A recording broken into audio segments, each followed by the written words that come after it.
Today I'm going to show you how to update the bootloader on your CircuitPython device so that it runs the latest version of CircuitPython with all of the newest features and fixes. I'll guide you through where to download the bootloader/uf2 file, how to check your board's current version, and the steps needed to actually do the update. With over 10 years of experience as a robotics teacher, I know that by the end of this video, you'll have a fully updated device that's hopefully free of bugs.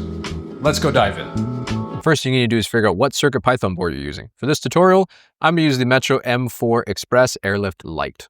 So I'm going to go over to circuitpython.org, and here I'm going to select Downloads.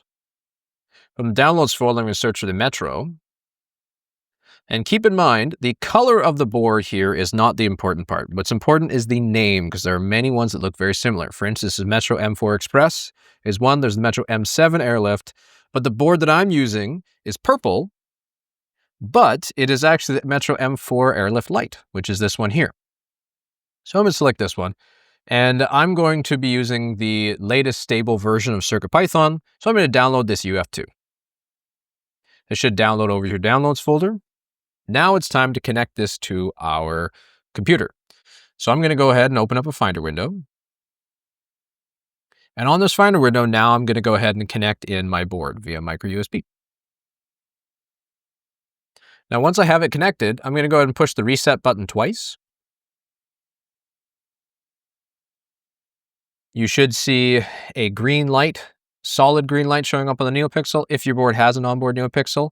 And then we have this Metro M4 boot. If we look at this info UF2, right now I'm running Bootloader 3.15. So I'm going to go ahead and go over to my downloads folder. I'm going to grab this UF2 Lite for CircuitPython. I'm going to drag it onto my Metro M4 board.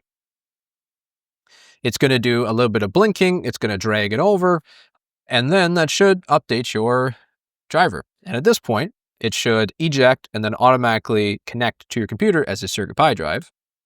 And now I can look at bootloader text, and now I'm running on 9.2.7, which is the most updated point. So I hope you found that helpful. If you're looking for some more CircuitPython projects you can do in robotics, you can check out the rest of my channel for some other tutorials on that. And best of luck on your next robotics project.